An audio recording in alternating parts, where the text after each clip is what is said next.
Olá, pessoal, tudo bem? Eu sou a professora Tatiane. Espero que todos estejam bem. Eu espero que todos aproveitem da melhor maneira esse curso e vamos começar a nossa aula. E hoje, na nossa primeira aula, desse nosso curso, a gente vai falar sobre o educador social, né? Quem é essa figura no processo de educação aí do ensino não formal?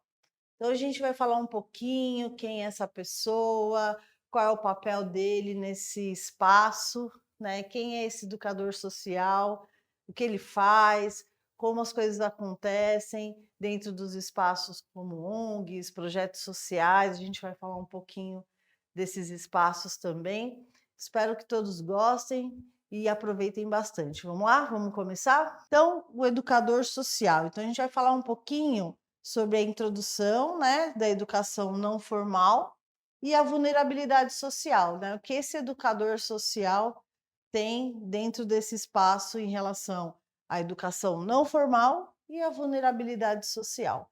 São assuntos aí que permeiam muitos debates, principalmente a vulnerabilidade social, e é isso que a gente quer conversar hoje. Vamos lá. Então, a gente vai falar um pouquinho dessa introdução à educação não formal e à vulnerabilidade social.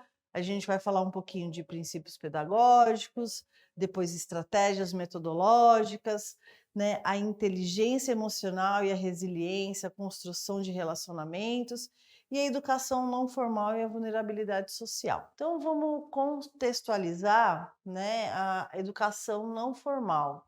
O que seria, essa educação não formal? Porque existe alguma diferença? O que seria? A definição e importância da educação não formal, que é a educação não formal, refere-se a um processo de aprendizado estruturado e organizado que ocorre fora do sistema educacional formal. Ela inclui atividades educacionais, planejamento, como programas de treinamento, oficinas, cursos de desenvolvimento pessoal e profissional e atividades comunitárias. Então, deu para a gente entender um pouquinho nesse trecho que a educação não formal não é uma coisa aleatória, simplesmente não tem planejamento. Não, existe um planejamento, sim, existe uma estrutura, existe um contexto que vai acontecer diferente do espaço formal. E que seria o espaço formal, São as instituições que a gente já conhece, as escolas, as faculdades, Então, a educação não formal, ela tem uma estrutura, assim, que a gente vai falar um pouquinho de cada coisa, mas é muito planejada, é muito estruturada. A gente vai acompanhando e vai ver como é que funciona. A importância da educação não formal reside em sua capacidade de flexibilidade, adaptar-se às necessidades específicas dos indivíduos e da comunidade. Então, lembra que eu falei da estrutura de planejamento da educação não formal? Então já começa por aí. Então precisa haver uma flexibilidade, do que vai se planejar. Nada pode ser quadradinho, mas precisa ter o seu planejamento, precisa ter a sua estrutura, seus contextos, né? Então não é bagunça, vamos lá. O que mais que a gente precisa ter, de importante aí nesse formato? Então essa flexibilidade que eu falei, inclusão, alcançar grupos vulneráveis que muitas vezes são excluídos do sistema formal. Então vamos pensar.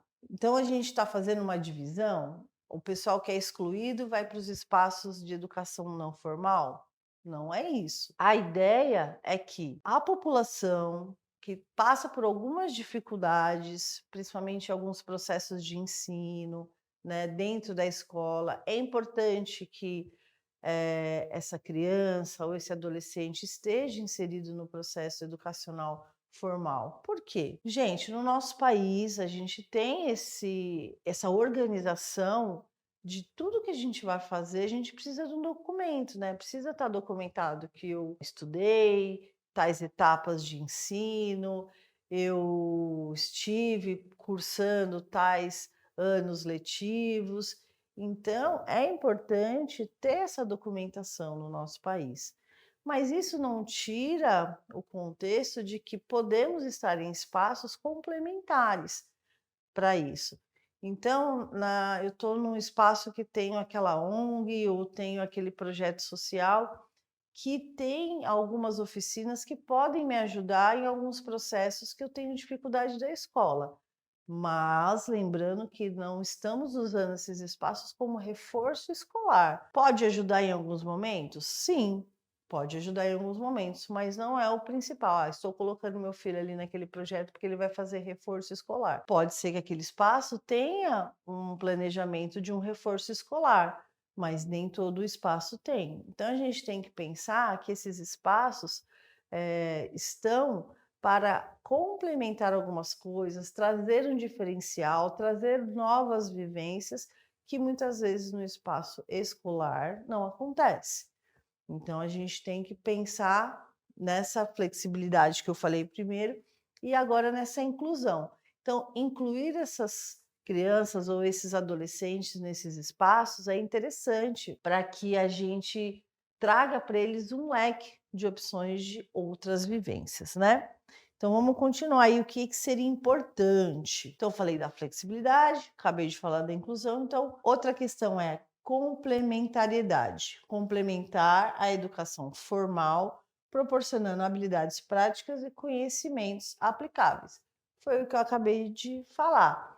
Complementar o formato de ensino, complementar o que precisa ser feito, ou complementar coisas que a criança ou adolescente já vem vivendo, né, dentro da educação, dentro da escola. Então vamos entender que, por exemplo, aquela criança ou aquele adolescente está com dificuldades em geografia, né? Vou pegar uma disciplina aí bem que complementa muitas coisas. Então a geografia, ele está com dificuldade de entender, né, o que são estados e países, e naquele projeto social que ele foi inserido, né, vai ter atividades como, por exemplo, o ano que a gente está, né, 2024 é um ano olímpico, a gente acabou de passar aí pelas Olimpíadas, e ele vai entender os países, e aí vai ter algumas atividades, vai ter até jogos que vão falar um pouquinho dos países. Não vai complementar um pouquinho de entender o que é a geografia, onde fica cada lugar, o que é o quê? Então, essa é a ideia de você complementar estudos da educação formal.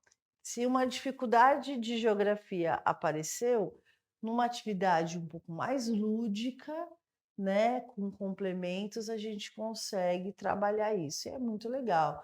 E outra que tenho certeza que aquela criança que vai vivenciar essa atividade não vai esquecer como onde os países estão, o que faz parte, alguns tipos de cultura, né? Pensem sobre isso. Outra questão, né, dessa importância da educação não formal seria o engajamento. O que é o engajamento? Envolver os participantes ativamente no processo de aprendizagem, promovendo uma maior motivação e retenção do conhecimento. Então, cabe um pouquinho do que eu falei também, envolver, né? Vamos continuar com o mesmo exemplo que eu falei aí de atividades diferenciadas, falando um pouco da geografia. Então, quando aquele indivíduo está envolvido na atividade, né, ele consegue entender o que ele está fazendo, o ganho é muito legal, porque ele vai falar sobre isso de uma maneira natural. Nossa, eu aprendi, né, que aquele país fica em tal lugar do continente tal, né, perto do oceano tal, e ele vai falar disso de uma naturalidade que ele, nossa, entendi, né, porque ele estava engajado, entendeu, participou, teve alguma atividade mais lúdica, trouxe algumas pesquisas de um formato diferente do que só pegar, às vezes, o que está descrito no livro.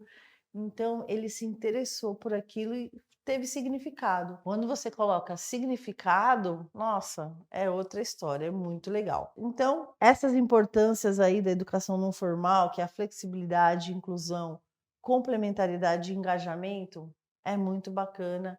É um processo de planejamento, né? Como a gente viu, existe um planejamento, né? E tem como questão de não ser um tema avulso, né? Existia um planejamento, a gente pensou em cada contexto, tá certo?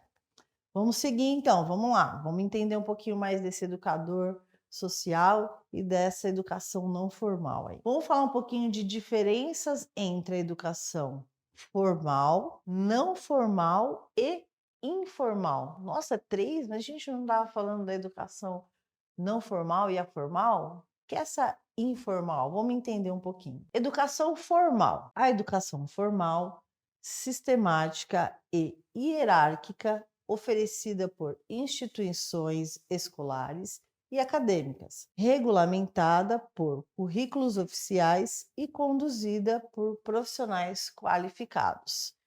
Vamos desmistificar só uma coisinha desse contexto. A educação formal são as instituições que a gente já conhece, são as escolas públicas ou particulares, né? As universidades também, públicas ou particulares, que estão inseridas num sistema com um currículo, que tem acompanhada por algumas instituições, né? Existe uma grade formal que muitas vezes é o MEC, né, que valida tudo isso, o que a gente já conhece. Então, a criança vai ser inserida numa pré-escola, depois no ensino fundamental, ensino médio, até chegar numa graduação e assim por diante. Então, essas instituições que a gente já conhece faz parte desse conjunto de educação formal, né, que está ali englobado no que a gente já participa e todos nós passamos por isso ou ainda estamos passando, né?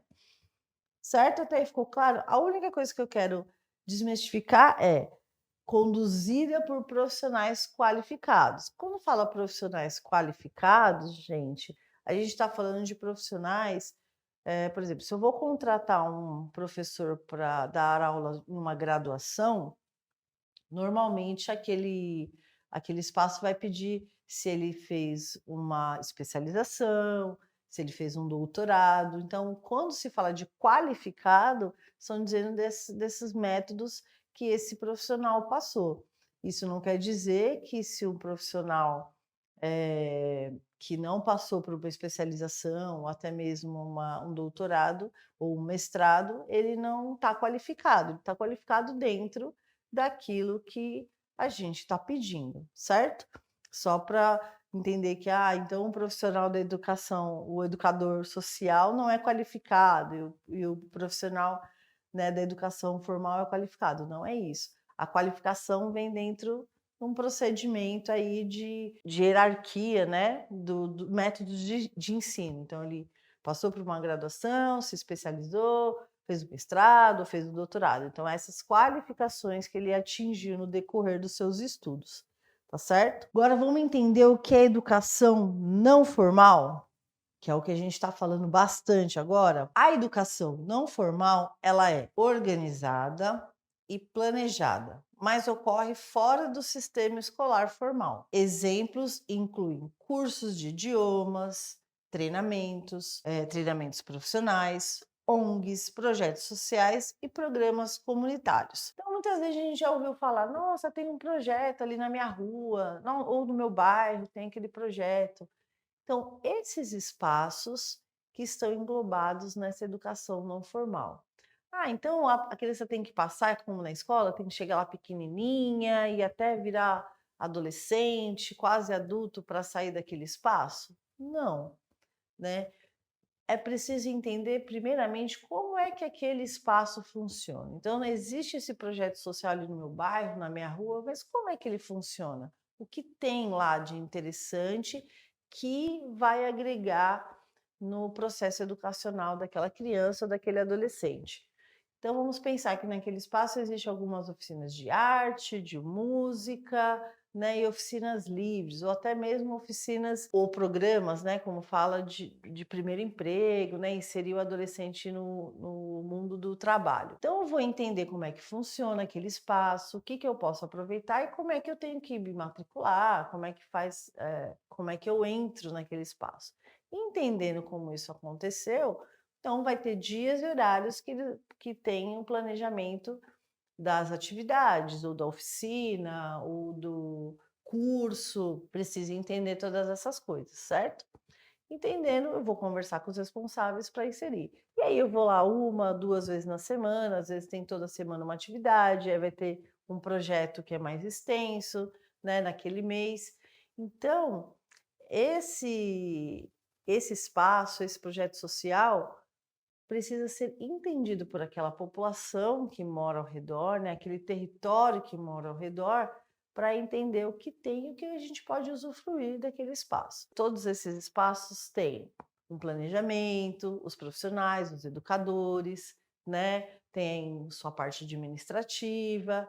Então tem um planejamento, tem uma organização, né, não é porque não está dentro do processo educacional formal que nós conhecemos que não exista uma organização bacana dentro desses espaços. Então, se você aí que está assistindo esse curso junto comigo, conhece algum espaço, né, algum projeto social próximo de você, vá conhecer, entenda como é que funciona, né? Se você se interessou, se você já é educador também, né, tenta entender como é que aquele espaço que você trabalha já funciona, que como é que a gente pode colaborar com esses espaços, tá? Vamos entender mais um pouquinho? Agora a gente vai falar dessa educação informal. Mas o que é essa educação informal, gente? Educação informal ocorre de maneira espontânea e não estruturada, no dia a dia, através de interações sociais, experiências pessoais, leitura independente e mídias sociais, né? Leitura independente e as mídias sociais. Então é aquele famoso autodidata, né? Existem muitos autodidatas aí, autodidata da música, outros tipos de conhecimento. Então a educação informal é aquilo que eu busco. Então, eu sou um curioso, eu sou um autodidata e vou buscar ali o meu conhecimento de formas mais pessoais. Então, eu tenho um foco mais para um assunto, então eu vou buscar aquele assunto. Então, a ideia da educação informal é esse conhecimento pessoal, o que eu gosto, o que eu busco, o que eu quero conhecer um pouquinho mais a fundo. Se necessário, dentro desse meu processo pessoal de busca do conhecimento, eu quiser ingressar em algum espaço para ter um conhecimento mais amplo ou até mesmo uma formalização daquilo, né? Aí é uma busca mais pessoal mesmo, tá certo? Então deu para entender um pouquinho essa diferença desses 3 formatos de educação que a gente já vem participando aí um pouquinho, que é a educação formal, que a gente já está inserido, a educação informal e essa educação, a educação não formal e a educação informal, que é um método mais pessoal de busca do conhecimento, tá certo? Vamos continuar. Vamos falar um pouquinho agora e compreender o que seria a vulnerabilidade social. Então, vamos compreender esse assunto, né? Eu acho que é um assunto que permeia, né? Acho não, penso que é um assunto que permeia muito aí a nossa sociedade, o nosso país, essa vulnerabilidade social, caminhando pela sua rua, pelo seu bairro. Acredito que você veja essa questão da vulnerabilidade social entre crianças, entre adolescentes, entre adultos, né? E eu não trago nem aqui levantando nenhum tipo de bandeira, mas é uma realidade, né? É uma realidade do nosso país, é uma realidade de onde vivemos e como é que a gente lida com isso, porque a realidade está aí, as questões estão aí. Como é que a gente lida com isso como cidadão, como educador, né? E o que a gente pode colaborar? Eu não sou, né? Eu quando falo eu, me considero educadora ainda, né? Trabalho muito ainda com educação em vários sentidos, mas eu não sou a salvadora da pátria, não sou a super-heroína, mas o que eu consigo colaborar dentro do meu limite e do espaço que eu tenho ali disponível para isso. Então, vamos entender um pouquinho o que é essa vulnerabilidade social? A vulnerabilidade social refere-se à condição do indivíduo ou grupos que, devido a uma combinação de fatores socioeconômicos, demográficos e culturais, estão expostos a riscos maiores de sofrerem adversidades e exclusão social. Esses fatores reduzem a capacidade de adaptação e resistência desses indivíduos às situações adversas. Então, são questões dos indivíduos que estão sem muitas oportunidades, né? Indivíduos, ou vamos colocar numa extremidade maior, moradores de rua, que muitas vezes não têm nem locais de abrigo, uma residência, um local de mais cuidado, ou grupos ou pessoas que ainda possuem algum tipo de moradia, mas com dificuldade de saneamento básico, dificuldade de acesso a uma alimentação melhor, né? Então, esses grupos, essas pessoas que estão nessa situação, a gente coloca de vulnerabilidade social. E muitas dessas pessoas, muitas vezes, digo crianças e adolescentes, né, que estão cuidadas por algum adulto, são colocadas nas escolas, né, de ensino formal e muitas vezes nesses espaços de projetos, que fazem muitas vezes contraturnos com as escolas. Então, ela vai para a escola no período da manhã e no período da tarde ela já está nesse projeto fazendo suas atividades livres ou outros tipos de atividades. E fazendo as entrevistas, muitas vezes com os responsáveis, né? Quando eu falo responsáveis, porque muitas vezes não é um pai ou uma mãe, é uma pessoa que cuida, é uma avó, é uma tia, alguém que está ali responsável por aquela criança ou adolescente. Então, essa questão da vulnerabilidade está englobada esses exemplos que eu dei, tá certo? Vamos entender um pouquinho mais a fundo. Fatores que contribuem para a vulnerabilidade. O que acontece? O que contribui para que essa vulnerabilidade das pessoas aconteça, ou se concretize, ou se desenvolva, né? Fatores de contribuição. A pobreza, a falta de recurso financeiro impede o acesso de serviços básicos como a saúde, a educação e uma habitação adequada. Então, eu dei alguns exemplos, mas aqui a gente vai discorrer um pouquinho um por um. Então, eu falei um pouquinho dessa pobreza, essa questão da falta de dinheiro para muitas coisas, ou a falta de acesso para que eu consiga estar numa unidade básica de saúde, não consigo chegar, às vezes fica distante de onde eu moro. Então a pessoa mora num espaço, mas ela tem que se deslocar muito para passar numa consulta, e às vezes ela não tem o recurso financeiro para isso, então perde essa oportunidade de acessar esses espaços também, dependendo da sua moradia e dos recursos que tem, tá? Agora a questão da violência. Exposição a ambientes inseguros e violentos afeta o bem-estar físico e mental. Então, a questão da violência, não somente física, psicológica, ela afeta. Então, se eu estou num espaço que eu tenho que dormir no chão, ou eu passo frio, isso é uma violência, né? Não está ligada somente a uma violência física. Eu não ter um recurso por algum motivo também é uma violência. Então, é importante a gente entender como eu vou tratar essa questão de violência. Eu tenho que entender como essa criança ou esse adolescente, ou essa família, né, que muitas vezes vai passar por aquele projeto, vai ser acolhida. Então, a violência, muitas vezes, a criança ou adolescente que mora em algum espaço, né, conseguiu ali ter uma estrutura mínima possível, mas sofre algum tipo de violência física, um tipo de violência psicológica.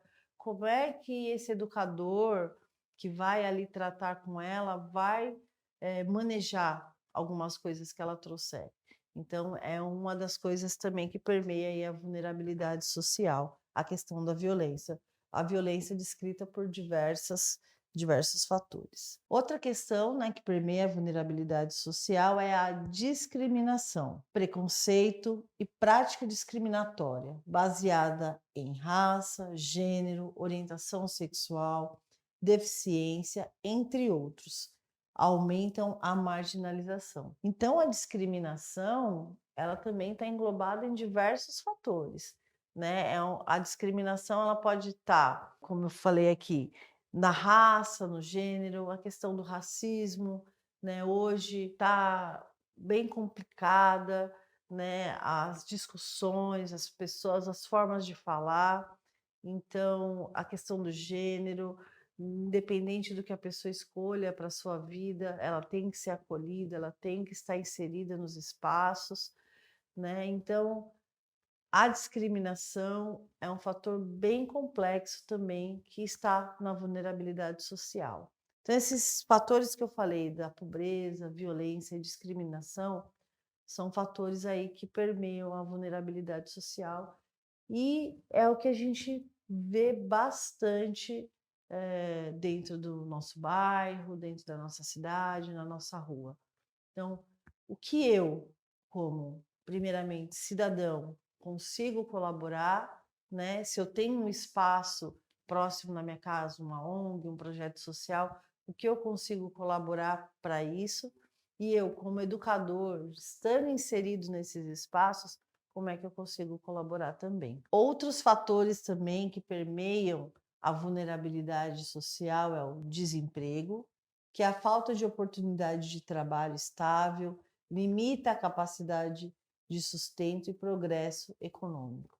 Acho que o desemprego é uma coisa bem complexa também que afeta muito o nosso país, né? Quando você está em um lugar, está empregado, minimamente consegue receber ali o seu dinheirinho mensal, você consegue comprar o alimento, consegue comprar algumas coisas para casa, né? Ter um mínimo de estrutura, você vai se ajeitando conforme as coisas vão acontecendo.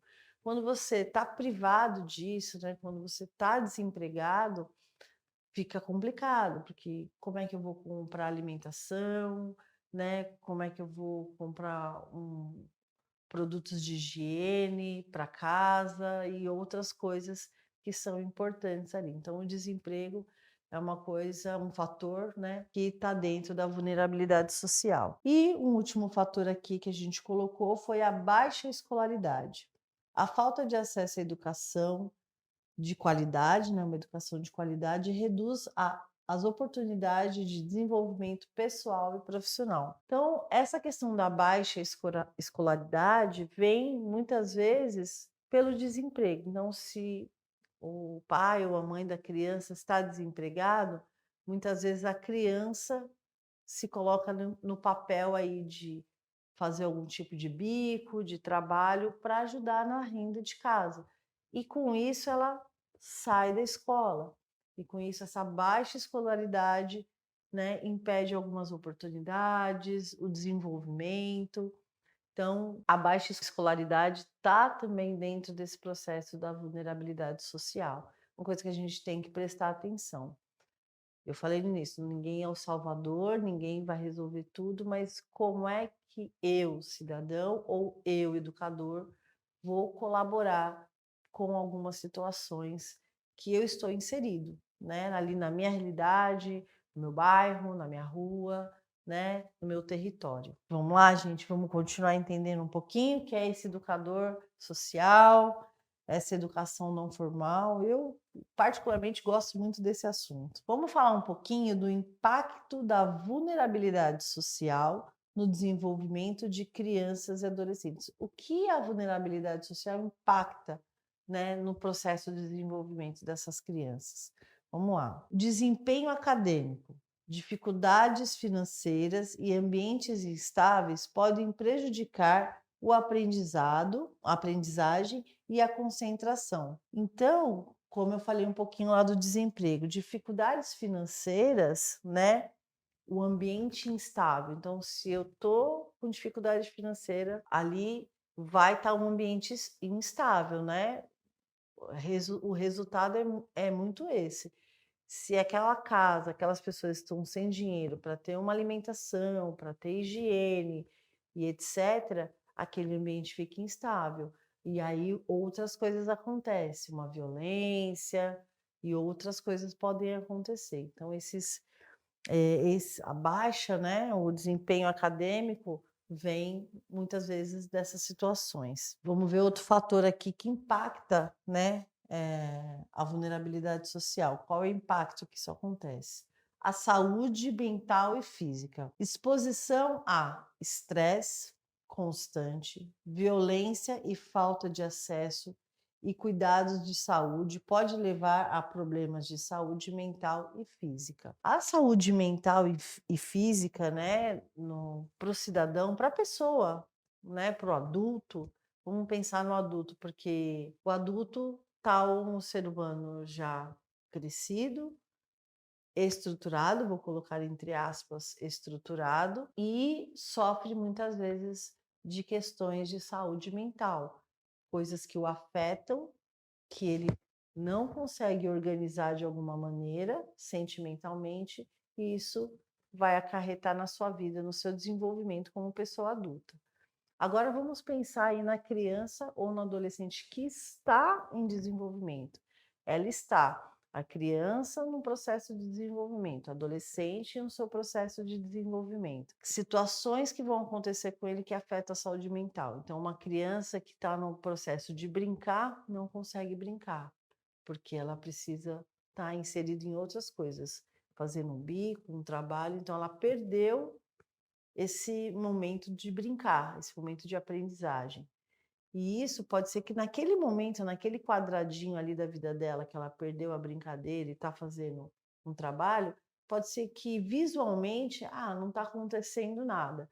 Mas todos esses sentimentos, todas essas questões estão ali, sendo guardadinhas, né? No cérebro, na cabecinha dela, que em algum momento, infelizmente pode aparecer. Vou dizer que acontece com todo mundo? Não, mas é um processo que pode acontecer sim. Hoje parece que está tudo bem. Ela não está brincando, mas está trabalhando, mas está vivendo, está tudo bem, não está acontecendo nada com ela. Mas todo esse processo de desenvolvimento que ela deveria estar fazendo e não está, está ali. Então eu vejo as outras crianças brincar, né? E eu não estou brincando. Eu vejo algumas coisas acontecer e eu estou fora porque eu preciso fazer esse trabalho. Então, essa saúde mental da criança e do adolescente, né, afeta muito, é um impacto muito grande, tá? Perspectivas futuras. Limitações no acesso à educação e oportunidade de desenvolvimento reduzem a perspectiva de futuro melhor. Então, se eu estou passando por alguma questão, ou de violência, ou questões financeiras, isso vai impactar o meu futuro. Como é que um adolescente, agora vamos colocar o adolescente aí como exemplo. O adolescente que está no processo de educação, muitos estão falando, nossa, eu quero trabalhar com isso, eu quero trabalhar com aquilo, e ele se vê na sua realidade, como as coisas estão acontecendo onde ele mora, no bairro onde ele vive, né? Será que ele tem uma perspectiva de planejar futuro? Dessa forma que eu vivo, será que eu consigo? Muitos, né, é um assunto que a gente vai falar um pouquinho mais para frente em outras aulas, muitos conseguem se organizar mentalmente e passam por isso e conseguem planejar o seu futuro, ter muitas respostas positivas, né, ter muitas oportunidades, né? A gente não pode fazer um recorte de uma situação que teve um resultado positivo, a gente tem que ver o todo, né? Então, a perspectiva de futuro em relação à vulnerabilidade social impacta bastante. Tá certo? Vamos continuar? E agora a gente vai entrar num tema bem legal, que é o papel do educador nesse terceiro setor, né? Quando eu falo no terceiro setor, as ONGs, projetos sociais estão inseridas numa política que chama terceiro setor. Esse terceiro setor é esse braço da educação não formal, onde as coisas, como eu expliquei, onde atividades acontecem sem ser formalizadas, né, nesse formato que nós já conhecemos das instituições escolares. Então, quem é esse educador social? Qual é o papel dele? O que ele desenvolve? Quem é essa pessoa que está lá?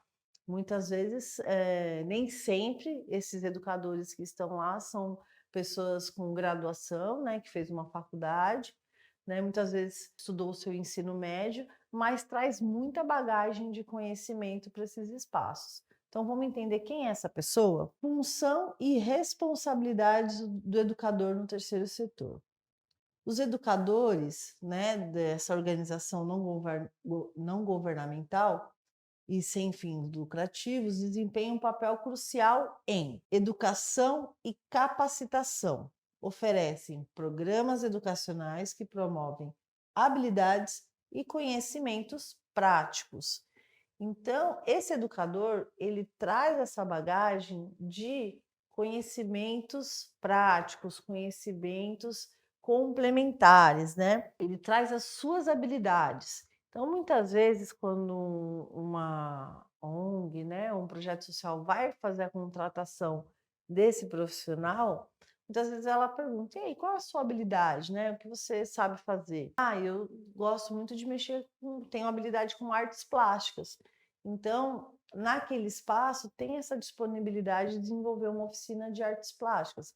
E aquele profissional tem essa habilidade. Então, quando as coisas vão se conversando, né, aquela instituição precisa desse profissional que tem essa habilidade e ele tem essa predisposição, é o que casa. Então, a gente já encontrou um profissional que tem uma habilidade, mas precisa somente dessa habilidade. Então, eu sei mexer com artes plásticas, vamos montar aqui um grupinho e vamos começar a oficina. O que mais que precisa acontecer ali com esse educador social? Vamos ver. Ele precisa ser também um apoio emocional e social. Proporcionam suporte emocional e ajudam a construir redes de apoio. Não, Tati, então você está me dizendo que agora eu tenho que fazer um papel de psicólogo ali com o grupo de criança ou adolescente que eu vou trabalhar? Não, não necessariamente. Esse apoio emocional, muitas vezes, é uma escuta. Essas crianças, esses adolescentes, muitas vezes não têm uma escuta, não têm um acolhimento.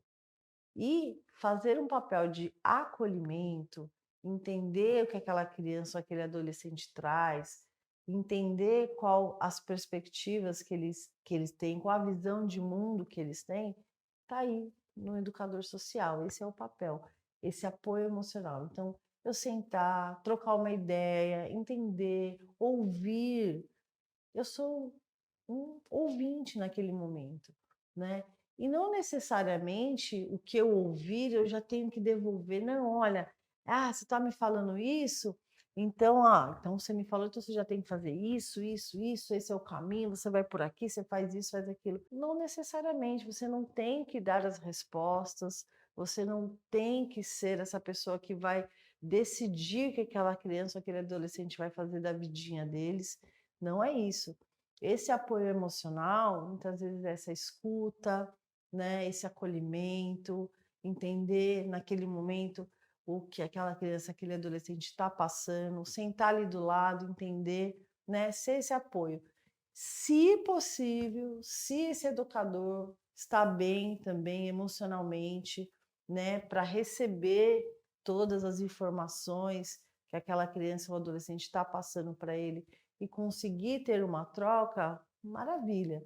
Se não, seja essa escuta, seja esse apoio, seja essa pessoa que vai acolher. Se você muitas vezes não consegue dar esse suporte, né, chame ali um colega, né, o coordenador daquele espaço que possa te ajudar, muitas vezes dependendo da situação que é trazida. Mas esse apoio emocional é muitas vezes, né, ser a pessoa que vai acolher, ser um ouvinte, entender, conversar, né? Porque muitas vezes essa criança e adolescente só precisa ser ouvida.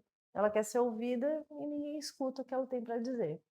Tá bom? Outro papel aí que é desse educador social. Advocacia. Defendem os direitos dos indivíduos e e comunidades vulneráveis, buscando influenciar políticas públicas. Ah, então agora eu também vou fazer papel de advogado? Não.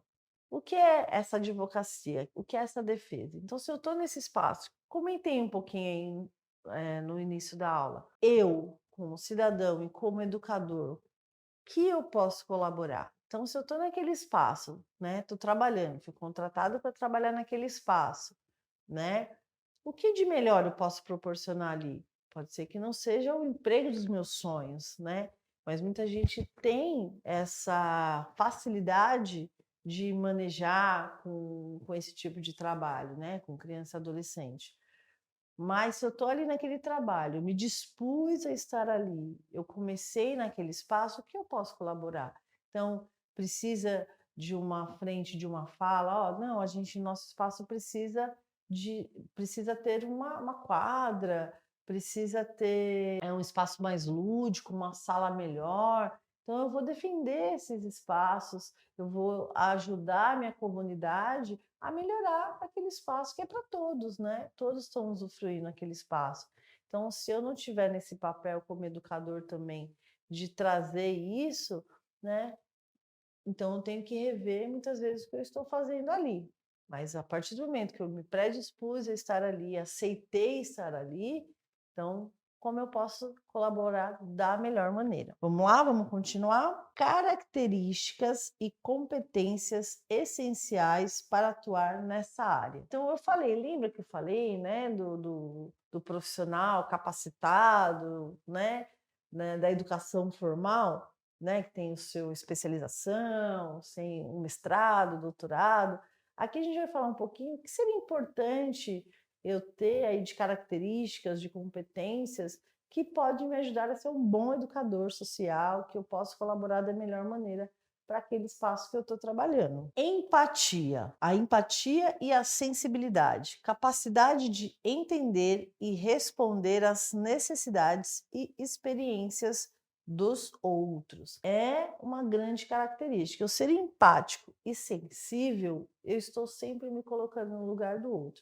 Mas ser empático e ser sensível quer dizer que todo mundo pode fazer o que quiser? Não, né? Nossa, tadinho, né? Vamos deixar. Não é isso. Ser empático e ser sensível é eu entender algumas questões. O nosso amiguinho lá tá causando ali no espaço, fazendo a maior bagunça, né? Tocando terror. E aí, como é que eu vou lidar com isso? Eu preciso entender algumas coisas, o que está acontecendo, por que ele está fazendo isso, essa escuta, entender. Então, esse meu olhar aí da empatia e da sensibilidade tem que ser trabalhado todos os dias para entender comportamentos, às vezes corporais, né, de se movimentar e está agitado, ou até de movimentos de fala, né?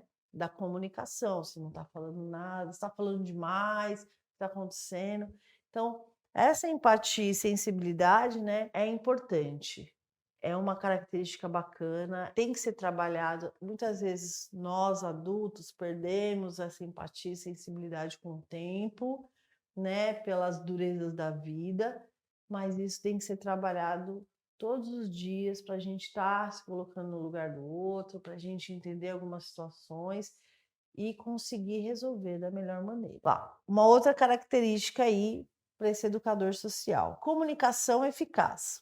Habilidade de transmitir informações de forma clara e motivadora. Então, essa comunicação eficaz é importante, porque se eu não me comunico de uma forma clara e objetiva, né, para aquele grupo de crianças e adolescentes, fica complicado, porque eles percebem e muito eles percebem, né? Se você não está conseguindo ser claro no que você está falando, ser objetivo, né, fazer se compreender, eles percebem. Então essa comunicação tem que ser muito clara, escrever direitinho o que eu vou fazer, né? Tá ali firme, você tem que ser firme, objetivo, para eles falarem, opa, eu entendi o que ela está falando, eu sei o que eu tenho que fazer, né? Então isso é bem importante. Isso é um treino. Muitas vezes a gente não está habituado com isso, a falar, muitas vezes em público, principalmente se esse educador, né,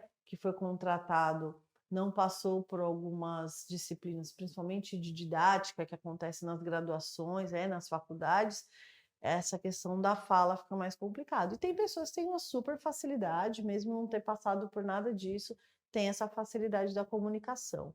Então, se a gente percebe que tem uma dificuldade com isso, é um treino, tudo é um treino.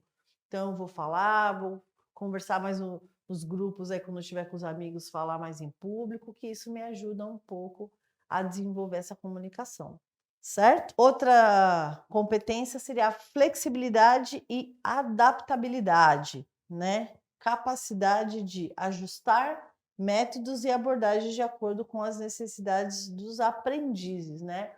Ali das crianças e dos adolescentes. Gente, essa flexibilidade e adaptação ali é a velha carta na manga, né?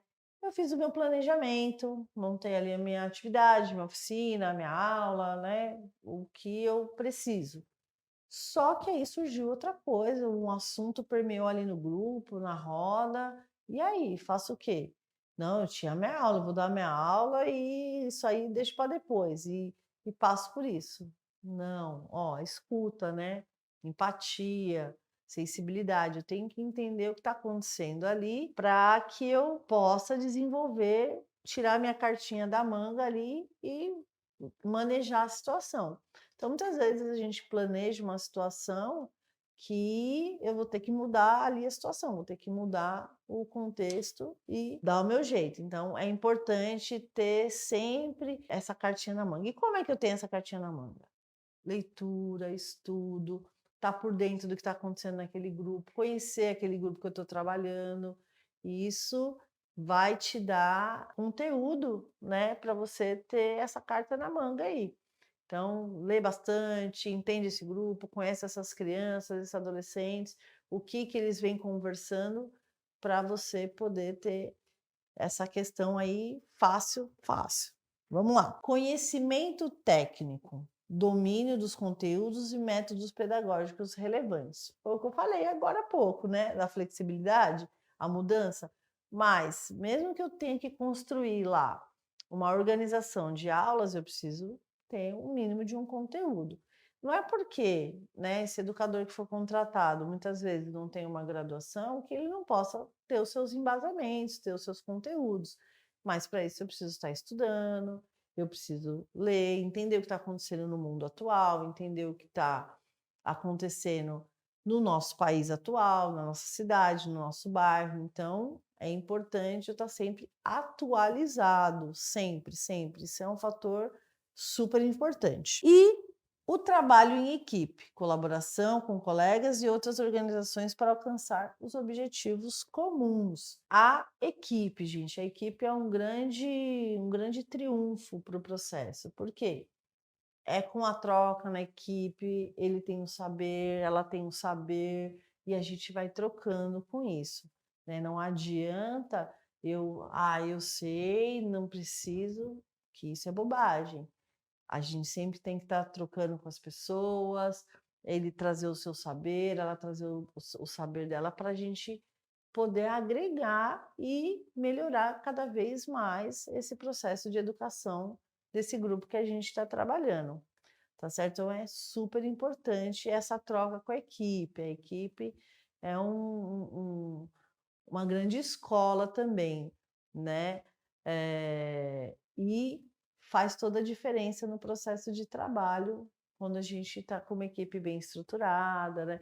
Tem diversos fatores, né, que a gente vai encontrar aí, equipes que não estão bem estruturadas, que têm questões, mas isso são questões pontuais.